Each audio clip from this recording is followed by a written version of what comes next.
Hi, this is Elliot Fishman, and welcome to our March 2020 CTisus quiz. It's hard to believe it's March already, but so far so good on the weather. Get past February, life is good. No snow. I'm sure we'll get a snow in March. That's my prediction because we always do, but it'll melt away in a day. Anyway, we have 10 terrific, most outstanding, most incredible cases for you. So without further ado, drum roll please. Da-da-da-da. Let's get started. In this patient with unexplained abdominal pain, the best diagnosis is, and so when you look at these images, the axial and the coronal, the key finding is look at the left renal vein. There's non-occlusive thrombus in the left renal vein. There's a subtle difference on the axials between the function of the right and left kidney, and the left kidney is a little bit enlarged. I don't see a mass, so it's not a renal cell carcinoma. Obviously, carcinomas invade into the renal vein, or they can.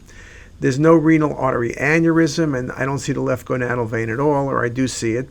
But the key finding is the non-occlusive thrombus in the left renal vein. Renal vein thrombosis can be due to tumors, hypercoagulability states, dehydration, vasculitis, and on. Just a very nice example. In this case, I asked you what the best diagnosis is, and this is something I wanted to write up because I once made this mistake. If you look quickly at the images, you see what appears to be a mass coming off the stomach. You can see it very nicely on the cinematic as well, but if you look back on the images, you can see the peripheral enhancement. And if you look carefully, this was not a gastric mass, but this was a hemangioma arising off the left lobe of the liver, pushing against the stomach. And it's a great example of hepatic hemangioma. I've seen this case mistakenly called a gastric tumor. I've seen it being called a pancreatic tumor, a retroperitoneal sarcoma. Again, what helps me out just on the couple images I gave you is the rim enhancement, that classic puddling that you see with hemangiomas. The best diagnosis in this patient with hematuria is, the first thing you notice is an obvious right renal mass, and your first thing is to say, oh my goodness, am I dealing with papillary or clear cell renal cell carcinoma?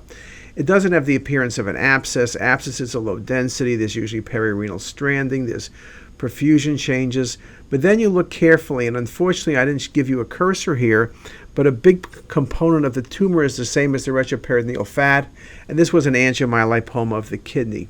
Angiomyolipomas, particularly when they're fat poor, can be difficult to distinguish from classic renal cell carcinomas. You can ask the question, well, I once heard of a patient who had a renal cell with fat in it, but typically those are large clear cells with invading of the perirenal fat. This is well-defined, exophytic, a renal angiomyolipoma. Just a very nice example. This patient had hypertension, and we were asked to look at the renal arteries. You can see the cinematic rendering in the MIP, and in both examples you see high-grade stenoses of both renal arteries.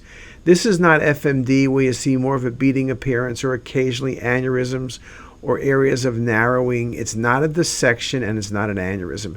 This is a classic example of bilateral renal artery stenosis. Again, the MIP imaging or the cinematic or volume rendering in general is very good at showing these findings. This patient has hypertension, and what's the best diagnosis?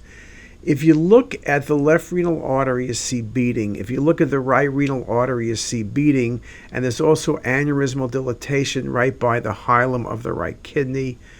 The aorta shows minimal plaque. This is not renal artery stenosis. This is not a dissection. And yes, there's aneurysmal dilatation of the right renal artery, but the key finding is the beating with the dilatation. Beautiful example on MIP and cinematic rendering of fibromuscular dysplasia, or FMD. The least likely diagnosis in this case of an incidental adrenal lesion is, well, typically when you look at a lesion, it's an incidental finding under 4 cm. It's almost always an adenoma. Pheochromocytomas can also be presenting. More pheos present incidentally than as hypertension. And in fact, this case eventually was proven to be a pheochromocytoma. This is not the appearance of adrenal hemorrhage. Now, If primary adrenal carcinoma, if you pick up a small carcinoma, it's usually because the patient is hyperfunctioning.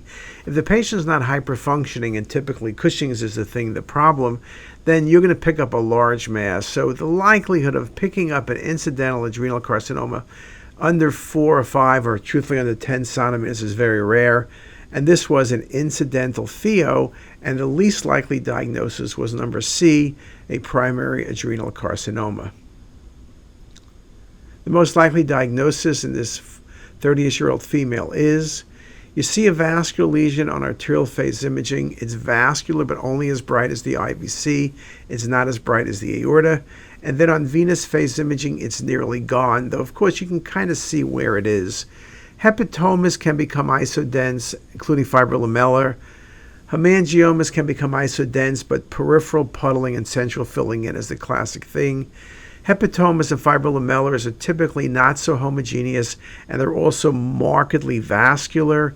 This is a classic non-cirrhotic liver, homogeneous enhancement mass, which becomes near isodense quickly, of focal nodular hyperplasia. The most likely diagnosis in this 60-ish-year-old female is, and this is a very nice case because you have two findings. One is widespread blastic bone metastasis. The other is ascites, but more important, the abdomen beyond the ascites is a diffuse gastric wall thickening in the appearance of linitis plastica.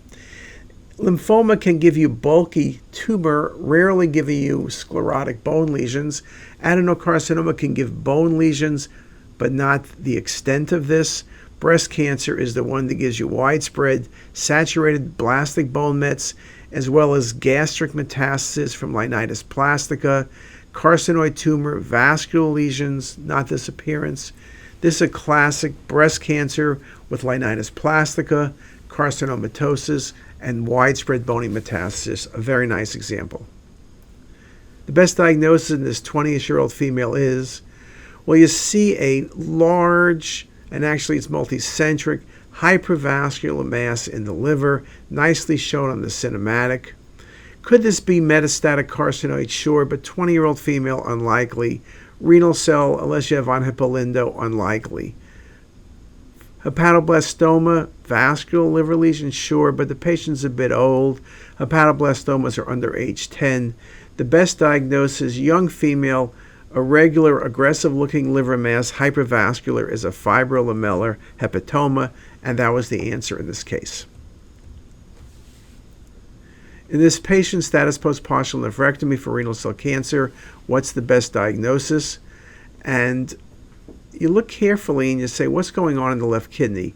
You can see the zone of partial nephrectomy, but you see a bright enhancing structure. That's a pseudoaneurysm. One of the complications of partial nephrectomy is pseudoaneurysm. There's no differential. If you didn't have contrast, you would just see stranding and you might think there was a bleed present or postoperative change. You do have perfusion changes, but it's not an abscess. It's not local recurrence. This is renal artery pseudoaneurysm. One of the reasons we want to do arterial phase imaging on follow-up studies is to look for vascular complications, and renal artery pseudoaneurysm is the one on top of my list. Anyway, those were 10 cases. I hope you got them all right. I hope you learned something, and I hope to see you soon on CTisus. Have a great day. Bye. Also, be sure to check out our apps that are available for free on the Apple Store. All links are in the description box below.